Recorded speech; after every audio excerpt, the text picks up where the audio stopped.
I'm Coach Wade, and I'd like to thank you for coaching the greatest sport on earth. Today I want to talk about my Gap 8 4-4 hybrid that I call the 4-4 Interceptor.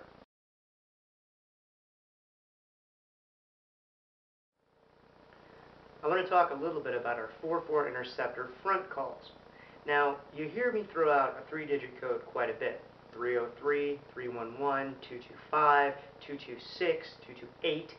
These are actually our defensive alignments that we call that allow us to move our front around.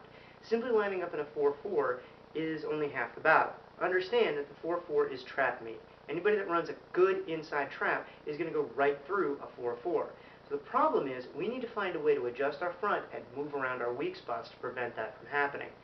I think at Tamales High School they run what may be one of the best and most innovative defensive systems that I've ever seen.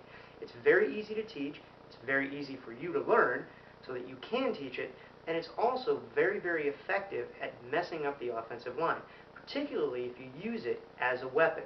Bear in mind, we never want to give the opposing offensive line an opportunity to sit there and clearly understand who they're supposed to block and at what point they're supposed to block them. The more we move around on defense, the harder their job is, provided, and this is important, that we know our assignments well enough. So this is something you need to practice every single time you practice defense. You need to be in as many different fronts as you choose to run that year, and you need to practice all of them as much as possible. What we do is when we're doing our pursuit drill, we'll call different front calls and make sure our players are aligned properly. Then, when the ball is snapped, they execute their pursuit just as if the play had unfolded. It's a great conditioning exercise. It's a great mental exercise to practice as the players get tired and more tired. They still have to make sure that they're lined up in the proper place and they're executing the proper technique. Find the ball, flow to it. We practice against reverses, we practice against downfield plays, we practice against passes, and I found that it tends to lead to a better sense of aggression in our defense than you would ordinarily have.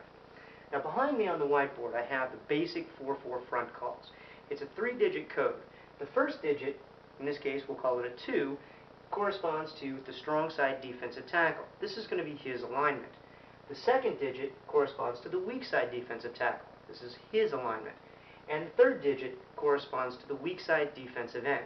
Now the strong side defensive end is always going to align head up. What this does is it always takes away the strong side tight end. No matter where he goes, our strong side defensive end is going to go with him. Naturally, this means that we have to swap the weak side defensive end. We don't swap the tackles. Whatever tackle happens to be on the strong side becomes the strong tackle.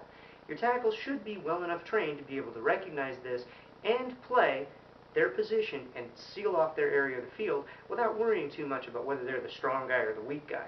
All they really need to do is make sure they're in the right alignment, understanding which one of these two codes has to do with them, make sure they're in the right spot, and then their technique becomes pretty much the same.